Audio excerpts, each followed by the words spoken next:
You're watching or listening to Strangers in Space, and for about half an hour, we're sort of going to be doing a preview of the next series, so you don't have to. Hi, I'm JR. Hi, I'm Matt.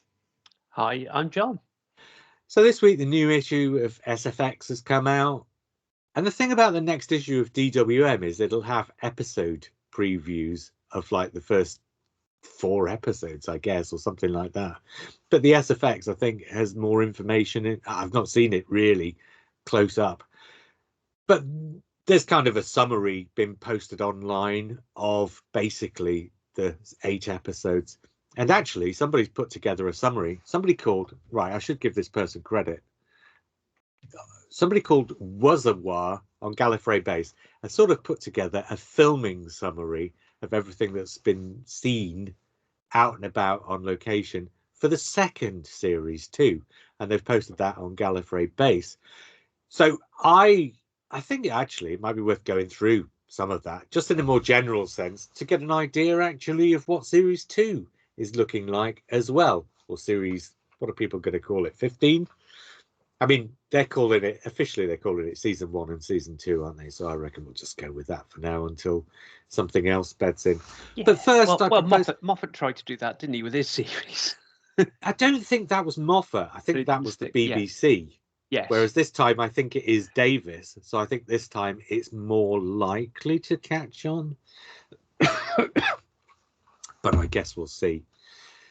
So, and there's a few more things come to light. Something in particular I want to bring up about episode 5. A couple of speculations I had on our joint WhatsApp thread this morning that I want to throw into the mix just for the sake of a bit of fun. This is not, I guess, officially our preview of season 1, but in a way, this is kind of a hybrid of a sort of news roundup and looking forward to the season itself, I suppose. So I guess shall I just go through things one by one? Shall we do it like that, or shall we just sort of like randomly bring stuff up? Can we remember what our predictions were? Because when we did the episode titles, we offered our predictions to some of these, and I can't remember. I'm reading the descriptions of these. I can see one that we got way out. Which would that be? Only one? Dot and Bubble. We all thought Dot and Bubble was going to be a contemporary. Oh yes. Set kind of, well, I thought kitchen sink drama about the dangers of spending too much time on your phone or something like that, but it turns out to be a futuristic thing set in a bubble. But see, John spotted that Dot and Bubble is the thing that you get on your phone when there's a message about to come through. Yeah. And the speculation about the episode Dot and Bubble is, although it's set in a future colony in outer space inside a bubble, actually it's going to be about internet influencers. And so it is basically going to be what you and John said, except it's set on a colony. It's filmed on the streets of Cardiff. It's not going to be that futuristic. Right. It's basically Cardiff transposed to outer space. And once you get past the first 2.5 minutes of the episode, I don't think anyone is going to be able to tell the difference, really, are they? Cardiff Street very much being the modern version of the Quarry in the old series. Yeah. It does make work interesting, I have to say. I mean, it is when Russell T Davies is behind it, right? Everybody else goes off to places like South Africa or, Eastern Europe or whatever. Russell T Davies. Yeah. Russell T Davies. Exotic places like Bristol and Gloucester. Well, yeah, but also all these other places as well. Russell T Davies, Cardiff Bay. Yeah. And that's it. That's about as exotic as it gets, really, isn't it? Well, this is the thing Cardiff about... Bay? What do you want? I've been there many times, and actually, more that I want is definitely something that I'm. So Dot and Bubble, but I tell you, the really interesting thing I've heard about Dot and Bubble, and if nobody wants any spoilers for the series, I don't know why you're even still listening at this point, but definitely you should shut off now. And anything that we talk about with relationship to series 2, we'll talk about after we finish talking about series 1. So if you really want to shut off, I'll give you another opportunity to do so in a little bit. But here's something that I'm going to throw out that has been rumoured about the episode Dot and Bubble, and this is kind of very spoilery. Dot and Bubble is going to be the one where Russell T Davies addresses race. Oh, good. So, well, I mean, he never really bothered with it when Martha was the companion, really, did he? The only story that really addressed it at all, really, was Human Nature. And then there was basically one scene of, oh, you're what's the word for what she was, like a servant, basically, I suppose. Yes. And that was about as far as it went. So as I understand it, the episode Dot and Bubble is basically a Dr. Light episode. The reason being that Ncuti Gatwa was still doing contractual work, stuff that he'd already organised to be doing on sex education when they started filming Doctor Who. So they couldn't have, I'm assuming they couldn't have Gatwa all the time while they were making Doctor Who. So what they've done is they've made a Dr. Light story. Now, obviously, Russell T Davies has seen how other showrunners have done this in the meantime, because generally when he did a Dr. Light story, he'd do a story that the Doctor didn't appear in and just has basically a scene at the end or something. He's seen how other writers do it. And of course, Stephen Moffat would do things like, so when he was showrunner, one of the ones that they did was Flatline, which had the Doctor throughout the story, but all in the same set. So the Doctor can appear throughout the story and you don't realise the Doctor's missing, but he can film all his scenes on one day and then he's free for the rest of the 2.5 weeks or whatever while they make the rest of the episode to go off and do something else. I think that's what they're doing with Dot and Bubble. Here's the spoiler, and this is very spoilery. So apparently he fixes whatever the problem is. He sorts the thing out from in the TARDIS or wherever he's trapped as a character. So none of the other occupants of this place, this city inside this bubble, even see him. Now there's a secondary rumour which suggests that they've recast the second Doctor and there'll be a cameo from the second Doctor. In other words, the Doctor has been there before and has fixed something for them before, and hence he has a precedence for being there to fix something for them this time. And they kind of assume he's the same guy. And then at the end of the episode, when he steps out of the TARDIS and they see he's black, they just go mad because it's an all-white colony of racists. And so they're not very happy that he fixed it for them after all. Okay. That could be terrible. I mean, it depends how it's done. It could be done really nicely. It could be done really well. But then Russell T Davies is the man who married the two black characters off to each other. But yes, and I always bring that up, and I think it's fair to bring that up. And yeah, you're absolutely right. It's fair to bring that up. But having said that, I'm sure people have brought that up with him too. And so you kind of... so before we see it, I always want to give him the benefit of the doubt. I'm assuming if he's made mistakes in the past, he wants to do better now. For example, he did how many characters in wheelchairs who were villains during RTD1, and now he wants to do something about that and to right. So if he's repairing that thing that was wrong about RTD1, I'm hoping that actually he does this rather more deftly too. You also hope he seems to be talking to the people he's depicting before he does things these days. So the trans character in the whatever Star Beast sounds like he got a lot of advice on that. So you'll hope that, before he, obviously for things like Queer as Folk, he doesn't need to do that because he is his own advice. But if he's speaking outside of his or stepping outside of his lane, you hope that he's talking to people who are in that lane. And he seems yeah, the wheelchair thing, definitely he was talking to people. Obviously, Nicola Coughlan, is that her name? I never remember. From Derry Girls, yeah. Yeah. And then, so she's a spokesperson for an association too, and he was speaking to them as well. And in fact, I think had them on board, might have been a charity or something. You definitely think that he's taking steps to do things right this time. What I really liked about this, so he's written the Star Beast, and his version of Star Beast, he has them fix a problem by bringing up basically the trans issue to be part of the solution to a problem.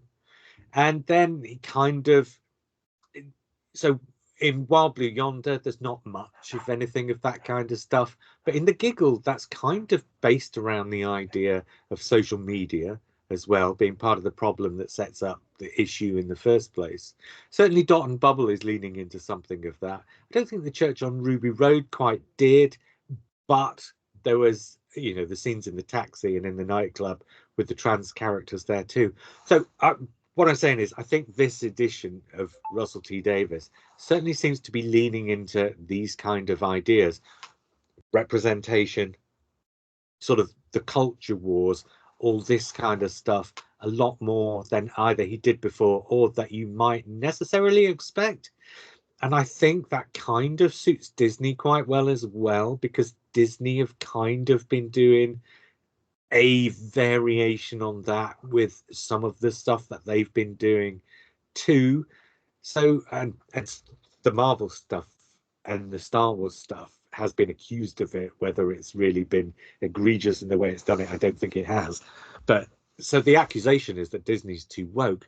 I think it's great. I love to see it. And actually, I think Doctor Who being at a slight remove from Disney and on a lower budget and therefore with less at stake than Marvel or Star Wars can go further with these things. And it looks like that's what he's doing. And I've got to say, that's something that's really pleasing me about it, because RTD1, one of the things that R2DO is sort of said was that each story, each episode has to kind of justify itself. So there has to be some kind of, I suppose, high concept, but the concepts weren't always sort of social justice concepts, I guess, for want of a better phrase, or things that necessarily reflected too much about the world. But I think he is this time, and I like it, is what I'm basically saying. It looks like he's doing more of that, and I like it. I don't know how other of you two might feel about it. Yeah, I mean, it makes it relevant. You go back as far as Sidney Newman. Sidney Newman wanted to make stuff relevant to the time as well. He started the Wednesday play, all those play strands in the 60s. So it's very much in line with, the way he thought about TV. Is very much in line with what we got with Terrence Dicks and Barry Letts. The series does have periods where it goes off and does other things. That's great, because Doctor Who should go off and do other things.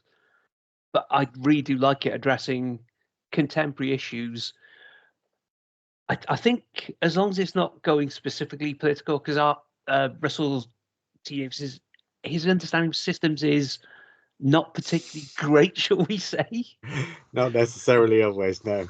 I think also it's got to move on from, so Barry Letts and Terrence Dicks, and Sidney Newman, great, but there's that whole kind of paternalistic BBC thing in the past of, we're going to show you racism from a white perspective. So long as Russell T Davies is doing it, as I say, with the advice or with the input of the people he's actually talking about, then I think that's the crucial thing. So he's actually like letting people have their voice rather than putting words in their mouth. And also not in an overly earnest way. So I think one of the reasons why Orphan 55 kind of goes off the rails a bit at the end is because you just got this horribly earnest scene at the end. Whereas Russell T Davies, when he did something similar, basically ostensibly quite similar, at the end of the Star Beast, where he has kind of the trans thing being what it is that wraps up this certain part of the plot, he does it in, I mean, some of it was a bit clumsy, but he did it in kind of a fun way, I think. Well, he uses Donna to puncture the pomposity. He does the same thing in the Giggle with wheelchairs, and actually it's the sort of thing that a certain portion of Twitter gets really cross about it. But again, I quite like it because it's funny, and so long as it's being done with the input of the people it's kind of being light about, which it clearly was in those episodes, then that's fine, because that's how you get the message across, is you're serious, but then you undercut it with a joke and you sort of keep it light. Yeah. It's just, it just goes back as far as Aliens of London, where you had Rose saying, "You're so gay." Yeah. Well, and then you've got the whole, in the episode that follows, you've got all the sort of weapons, mass weapons of destruction and stuff. So yes. he manages to keep, when he wants to, manages to keep a fairly decent balance of the serious stuff and doing it in a light enough way that it goes in without feeling like you're being preached to. But then every now and again he'll do something really unfortunate, like, oh brilliant, we've got people in wheelchairs, we've taken people out of wheelchairs with baddies, we've got wheelchair access in the TARDIS, but just look at it for now. We're not going to let you go in there and have a look around the inside just yet. So every now and again there's still something really clumsy about what he does and the way he does it. But if his heart's in the right place and he's doing the right things, that's at least part of it. Yeah, I mean, that gives you the benefit of the doubt, I think. I was being inclined that way. Yeah, exactly. Right, I want to talk a little bit about, I mean, we've talked about all the other episodes in the other, the other podcasts we did, so I don't really want to dig in way too much into anything. Episode 4, so 73 Yards, and that's the one that's set slightly in the future with Aneurin Barnard as some kind of politician, Welsh candidate Roger Ap Gwilym, it says the character's name. And well, that's when Sean Phillips is in as well, isn't it? Yeah, and that is, so according to the SFX, or according to the summary of that I'm reading here, and we didn't know this at the time, so it looked slightly like this, but I don't think any of us realized that this would be a thing. But it says here, must solve a mystery involving a Welsh horror folktale legend. So Matt, this is going to be right up your street, hasn't it? The Wicker Man in Doctor Who? No, it's in Wales. He's going to hate it. John's Welsh. This is lived experience for him. He should know what the Welsh horror. I mean, it's autobiographical. Like I am the villain. I haven't announced it yet, but I mean, you've got plenty of experience of being on set in Game of Thrones. It's about time they threw you a role in Doctor Who, right? Quite right too. I mean, it sounds interesting. It sounds fun, I guess. I don't think Russell T Davies has that kind of sense of the British landscape. He doesn't seem to be parochial enough to carry this off without compromise, I think. Having said that, though, what was it called? The one after Dark Season, Thingamajig Falls, Century Falls. Yeah. So he has precedence for going into this sort of area with that, doesn't he? That was a children's thing across 6 episodes. This is obviously a Doctor Who thing across 45 minutes. But so we know that the sort of Doctor Who version of it under Russell T Davies is going to be light and gregarious, but it could still be an interesting episode. I wonder how tempting it would have been for him to make Century Falls in inner city London, but they just didn't have the budget. So I wonder if setting into the village was more of a money thing than a Russell, because Russell T Davies tends to gravitate towards cities, towards the urban. Oh, he does. But this might be the one that proves the rule. I mean, it might be he has moved down back to Swansea. I think he still got his house in Manchester, but he lived maybe Swansea. That's not that far out the countryside, but from that Gower coastline. So that might be an influencer. Well, I think the point with RTD is he does tend to gravitate back to the city at every opportunity, and most of his stuff is urban / suburban in nature. But every now and again, like one episode a year maybe, he'll take you off and do a Tooth and Claw. And so if 73 Yards is kind of this year's Tooth and Claw, actually that's quite promising. I don't suppose it'll be particularly thoroughgoing, but I've got to say, just glancing at this preview, 73 Yards and Dot and Bubble are now the 2 episodes that make sort of pricked my excitement a bit, I guess. These are the 2 that kind of, the little bit that I read here made me think, oh, that sounds more interesting than I probably would have given it credit for. So I think they're the 2 I'm more looking forward to now. Apart from Stephen Moffat's, obviously. Yeah, sure, exactly. There's going to be a run of 3 episodes there. Stephen Moffat, then 73 Yards, then Dot and Bubble. And then after that, Rogue. I threw out an idea this morning, which probably sounded like a slightly joking idea, but actually I'm not sure it was. So the behind the scenes of this is I do listen to our episodes back, but not always while I'm editing. Sometimes depending on how much time I've got, generally speaking, I'll just throw the episodes together and then I'll listen to them back afterwards, usually before they go out, to make sure there's no terrible mistakes in the editing there. This time I had to throw them out before I'd been able to listen to them back. So I listened back to a bunch of stuff we've recorded across the last fortnight this morning, which included Matt and my conversation about returning characters to Doctor Who and whether there was a story to tell. And we were talking about the Rani, and we were talking about, so Matt, the thing that you brought up was the island of Dr. Moreau. Yeah. And I remember I did actually say at the time, oh, that's interesting, because there's one in the new series that looks like it's got kind of bird people in, which reminds me a bit of Vengeance on Varos. So I wonder if that's the sort of Dr. Moreau place that you could have somebody playing the Rani in. And of course, one of the characters in there, the villain in there, is played by Indira Varma, isn't it? So yes. Indira, I mean, so I said this kind of jokingly, but actually semi-seriously. If you were going to cast somebody to play the Rani in Doctor Who, right, you'd want somebody of the caliber of Indira Varma. And Indira Varma is pretty good at doing serious, but with a twist. So she could carry a character like the Rani. But the thing that really gets me is her first name is an anagram of Rani ID. So I just want just one more point before I throw it over. But the other thing about this episode is there's a time agent in it, and everybody online. The only discussion about this episode online is lots of people speculating. I wonder if the time agent is a recasting of Captain Jack or something to do with Captain Jack. And I'm thinking, well, that was Russell T Davies, a seen fugitive of Jadoon, right? He knows that when everybody's talking about Captain Jack, that's when all of a sudden, oh my God, there's a Doctor that we've never seen before. So I'm just wondering if he's thrown a time agent into that story on the trail of the Rani by way of a sort of misdirection, but actually it's going to be a story about the Rani. Now, I'm not hugely serious about this, but I'm more serious about it than when I made the joke about Rani ID on our thread this morning. I mean, there are pointers to. I mean, the title Rogue is an obvious potential suggestion towards a rogue Time Lord. Yeah.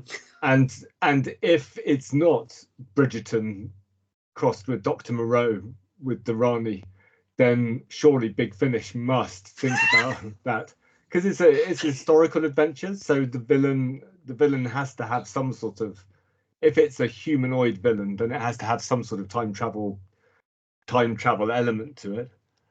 Well, you can also in Indira Varma surname, you can get Mara out of it. That's what I'm saying. Yeah. I think it writes itself, doesn't it? I'd be disappointed now if she's not playing the Rani. And I can't remember the name of the character that she's playing in it that they've given, but is it just the Duchess or something like that? Duchess of Pemberton, which is not a name, it's a title. So she's not even named in the information that we've been given. Is she? She's been given a title. I mean, the Duchess is also a very Time Lordy thing to call yourself. Yeah. So it's kind of, yeah. I mean, it says here, the actual words it says, Varma plays the villainous Duchess of Pemberton, who is not what she seems. I mean, I'm aware. Everybody always goes, it's going to be the Rani, and I usually go, get out of here. This time I'm going, yes. Yeah.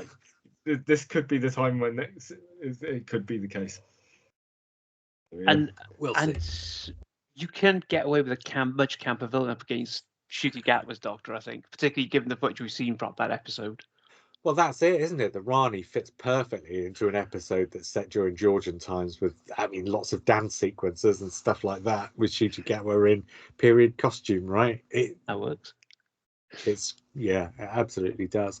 I don't think there's anything particularly to add to what we said before about the first two episodes, Space Babies and the Beatles one.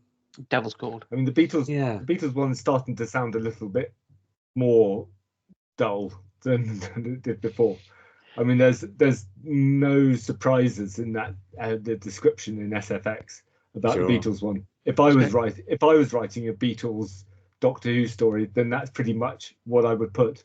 But the difference is, I'm not the showrunner of Doctor Who, and I shouldn't be, because you know. Have we heard too much about it? You know, because it's the one we know the most about, I think. Yeah, I suppose one thing it says here is it clarifies both Ncuti Gatwa and Millie Gibson will sing. But I think we were kind of basically expecting more or less that anyway. Pretty much. Yeah, so I don't think there's anything really there. Nor indeed about Space Babies. My only hope is as with yesterday, if it's going to be if the Beatles didn't exist, the world would blow up, or if the Beatles didn't exist, something really bad would happen. Would sing their songs. Yes, so that will really irritate me, because that's, you know, first of all, they're not that important to history. Second of all, their personality and their performance is probably at least a 30% of why they were so popular. Their songs, you know, you can't just pick up a guitar, play a Beatles song, and expect to be as good as the Beatles. But then again, sometimes you can make a point, if somebody's messing around with history, it's the messing around with history that could cause disaster, not the specific thing that they've messed with. Yeah. So, and I think there's a case to be made that it looks like, between the Christmas special Church on Ruby Road doing a kind of grandfather paradox thing, and then Space Babies introducing the idea of babies without parents, or babies who don't know where they're coming from, and then the Beatles episode introducing the idea of what happens in the future if the present doesn't work out the way it's supposed to. I think that seems to be, those 3 episodes between them are setting up a story arc across a series of, so the Doctor and Ruby Sunday are both orphans. There's something about the orphaning of them that is paradoxical in a temporal sense and could lead to disaster if that's not sorted out. And so it feels to me like they're setting this up so that on the first day over here in Britain we can watch episodes 1 and 2, but in America they might be tempted to watch episodes 0, 1 and 2, and the 3 episodes together combine to sort of basically lay the foundations out for the entire sort of 8 episode or 9 episode, if you're including Church on Ruby Road, run. Orphans, Alternate Times. You're saying season finale is going to be a sequel to Orphan 55, right? It'd be Orphan 22. I'm there. Speaking of which, though, I guess there's a little bit about the not really a huge amount. It says set on Earth, and obviously the whole unit thing is back in. And the first one of those, obviously, is the one that when they gave the titles, was it a clapperboard or something? It was something, but it's Ruby Sunday going back to the television program that she'd been on, or something like that. I wonder if Unit will mostly be in the first half, so episode 7, and then I wonder if Russell T Davies has watched the way Stephen Moffat does 2-parters, where part 1 is entirely in one sort of location, tells one sort of part of the story, and then episode 2 goes somewhere very different for the second half of the story. I wonder if Russell T Davies will give us a variation on that, which is not like he's not even done that before. So if you look back at the series 3, Last of the Time Lords, yeah, exactly. Between Utopia as well, particularly, and then Sound of Drums and Last of the Time Lords, that is basically Russell T Davies doing that exact thing then. I think this, to me, screams. So nothing in the promotion of it looks like it's going to be any different from a normal 2-parter, except for me, if there's a time paradox element, it screams episode 7 with Unit, episode 8 after the paradox has taken effect and the paradox needs sorting out, which doesn't necessarily mean that Unit won't be in it, but I think episode 7 and episode 8 will be split in some way from between one another. Sure. Any more thoughts then on that series before we just talk about a few things in the other? Because we've actually already been going for over half an hour, haven't we? And usually I'd like to try and keep us to half an hour. But you never succeed. I never do succeed. They asked me on, and so this will be coming out in about a week after you see this, if you're watching it when it first goes out. They asked me on Strictly Come Hamster. I said, you can have 2 hours. That's all I can't really go for much more than 2 hours because I'm getting old and I just can't do it anymore. We did 4. So where's the way, isn't it? All right, so here's your second spoiler warning. We're just going to be talking about a little bit of things that have been summarized, that have been seen during the filming for the second series, because they're filming so far ahead now. They've basically banked the second series before the first series has gone out. They're currently filming the sort of 2-part finale of the second series. And so there are things that have been seen and things that are happening that might be worth bringing up. And so I'm not going to pull out everything that's on this list, and I'm not going to read the list because that wouldn't be fair. And if anybody wants to see this list, go and join Gallifrey Base and go and look at it. So, but the things like, so the Christmas special, the one that's supposed to be called Joy to the World, that goes between Series 1 and Series 2, that was originally rumoured to have been written by Russell T Davies, that now has been credited basically on somebody's CV to Stephen Moffat. Neither of the two companions was seen during any outside filming for that episode. So you've got no Ruby Sunday, nor do you have Farada Sethu's character in it, from what we can tell, either. So that looks like it might be one of those ones which stands apart with no companion, in much the way as Russell T Davies did most of his Christmas specials the first time around. Shouldn't really be a surprise, I suppose. I guess Church on Ruby Road is a bit like Christmas Invasion. That's the one that ties into continuity.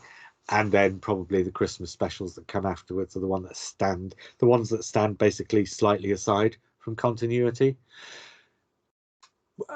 So then we get into the series itself. Now, one thing that's been overheard, I don't know if it's in this list, but I'll bring it up anyway. One thing that's been overheard is, so the new companion's name appears to have been overheard during outside filming as Belinda, which is, so, I mean, is that not, so she's of Indian or Pakistani descent, Farada Sethu, certainly from somewhere in that part of the world. Belinda seems like a slightly strange name. I mean, it just strikes me. This is Russell T Davies only ever seems to come up with sort of 1950s type names for companions anyway, doesn't he? Rose, Martha, Donna, Ruby, and now Belinda. He seems to be stuck in a bit of a pattern, if you ask me. Possible, but it does sound very Russell T Davies. I mean, Martha. Yeah. Martha is definitely an old-fashioned name. Somebody on Gallifrey Base was trying to suggest that if she's called Belinda, and one occasion of outdoor filming, she was dressed in 50s clothes and it was in a 50s period episode, but that's reckoned to be her second episode. And so they were trying to persuade everybody that she must therefore be a companion from the 1950s. But if that's in her second episode, that screams to me that she's from the modern day and they go to the 1950s for a second episode, right? Yeah. Yeah. And so, which is why I'm not on Gallifrey Base. Yeah, exactly. So she has been seen filming on episode 1 and filming on episode 2. No sign of Millie Gibson on either of those things. In fact, I don't think there's any sign of Millie Gibson doing outdoor filming for anything up until episode 7 and 8. No, so, and I'm just the wording Russell T Davies used on it was quite interesting. It didn't say she was in episodes; it just said the story is still central to the second series. Yeah, and he says because we didn't do an episode on this because this was when Farada Sethu was finally announced last week. They didn't give us the name of the companion or any details about her. They obviously want to hold their powder dry on that until afterwards. So again, that's kind of why we're in this list. Yeah, and that was it kind of, so that press release tried to give you the implication that the two companions were across the entire series, whereas actually they filmed 6 episodes, and now they're finally showing Farada Sethu and Millie Gibson in the same room together, presumably because the read through for 7 and 8 is the first time the two actors have actually been together in a room. So is the implication that the conclusion to the first series will be Ruby Sunday wiped from existence as she was in the Church on Ruby Road, but this time for a whole season? The Doctor knows that this has happened, so the Doctor spends the season basically trying to de-Rory her and bring her back from the Neversphere or wherever she is. Oh yeah, it could be just the search for. Yeah, so she's always got a presence, but until she gets to the final episode, she isn't physically present. I like that. I can't quite see Russell T Davies doing it, because I think that's a bit brave for him, because I mean, all those rumours during RTD1 about will this companion turn out to have been a Zygon or an imposter or a baddie in disguise at the end of the series after all? And of course, no, it never happened, because when Russell T Davies has a companion, he likes to have them there, and he likes to give them a happy ending that's an unhappy ending, but is a they survived and they're all in one piece ending, I guess. And to have Ruby Sunday go missing for 12 months, I guess, strikes me as a bit braver than anything he's done before in Doctor Who, but I'd like to see it. I like the idea. So I'm hoping you're right about that. I think we know when Series 2 is going to debut as well, because there's something's been seen on set for episode 7 or episode 8, which dates I can't remember what I had in front of me. Did it date it as May 24th? Something along those lines.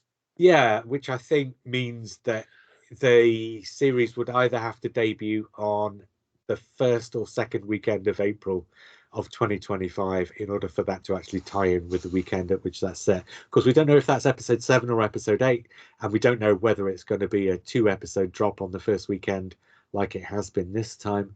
So, but it actually means that everything looks like it's going to be about a month earlier than it was this year. Next year, that'd be nice to only go 11 months between the sort of 2 series. There's not a lot else here to talk about. Anita Dobson in series 2, episode 1. I don't know if there's an awful lot more than that. So, I mean, that means that whatever's going on with Anita Dobson's character presumably is not going to be resolved in the first series, but is going to go on into the second series. There is actually, I tell you what, in episode 4 of the second series, I think maybe something with Millie Gibson was seen being filmed there. Some people think it's either a dream sequence or a fantasy sequence or flashback sequence or something more of that nature, involving a character who comes back and who might be Ruby's boyfriend or something like that in the end of the series. And there's posters of this character, although he's only a young lad really, to do with something potentially political. So it could be that Russell T Davies is going back to the ideas of similar ideas to those in Sound of Drums, I guess, where there's an alien influence on British politics in some way, or world politics in some way. I don't know, it's all very loose, but I kind of like the idea. Again, going back to what I said before, I kind of like the idea of Russell T Davies leaning into stuff that means something, that matters to us as viewers, I guess. I don't know anything more. There's nothing here really beyond that. Bonnie Langford's been seen again in the filming in the finale for series 2, as well as in the finale for series 1. So they like Bonnie Langford. And Unit. A bit more Unit, yeah. Yeah. Bonnie Langford now. I mean, Bonnie Langford is a sort of grand dame of British sort of theatre and television at this point, isn't she? And even movies to some degree as well, I think. I might be wrong about that. But I mean, if you've got access to Bonnie Langford and she's up for it, you would have her in once a year, wouldn't you? As Absolutely. A kind of a something for the audience to sort of latch onto and recognise. As a replacement to Elizabeth Sladen. In a way, I suppose, filling that role. Because Bonnie Langford is because outside of Doctor Who, Elizabeth Sladen wasn't really known for anything, was she? Until she came back in School Reunion and then the Sarah Jane Adventures. But Bonnie Langford kind of brings that recognition factor from outside of Doctor Who, so kind of best of both worlds in that respect. Yeah, I think the only other one you could do it with is Louise Jameson, maybe, because obviously she's done a couple of Britain's biggest soap operas in the meantime. Yeah. A fair while ago, though, I think. But no, she's in Emmerdale. She's in Emmerdale now. Oh, is she? Yeah. Oh, yeah, no, fair enough then. Yeah, I wasn't aware of that. I'm trying to think of when she was in Cora. That was a while ago, wasn't it? EastEnders. Oh, EastEnders. EastEnders, that's the one. Yeah, sorry. I don't watch any of them, so they're not really on my radar. Is there anything more then? Is there anything I brought up earlier, maybe, that we've not addressed here? I don't think there is. I'm not sure. No, I don't recall anything. No.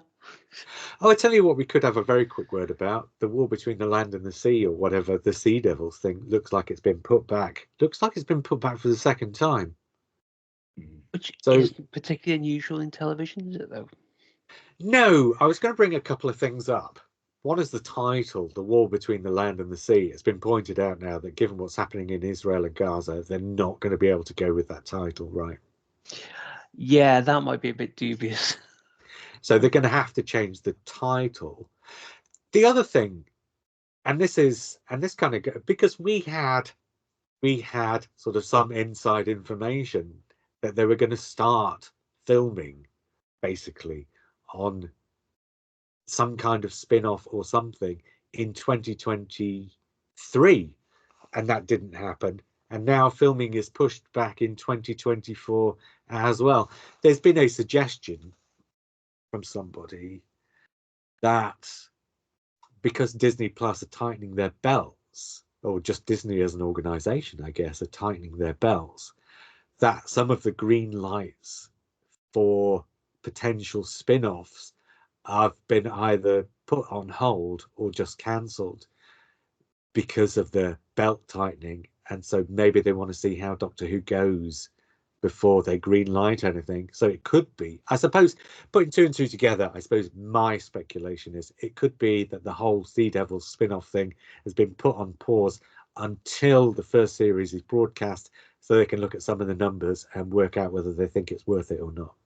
Yeah, I mean, it could be that the budget's just pushed into the next financial year, so it's been pushed into this. The financial year kicks off April, so maybe. Plus, of course, they're very close to finishing filming on this second series. It might just be that they want the sets. Absolutely. There's only so much space at Badwell Studios, no matter how big they are. And now, of course, Ncuti Gatwa's kind of confirmed that he is doing a third series, and he's talked in the very vaguest terms of the downtime between the series.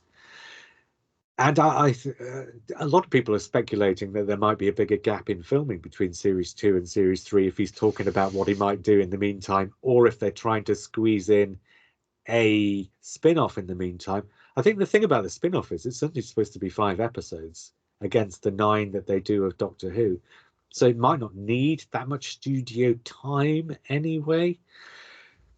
And plus, no, but you'd anticipate there's going to be the Christmas special for 2025 as well.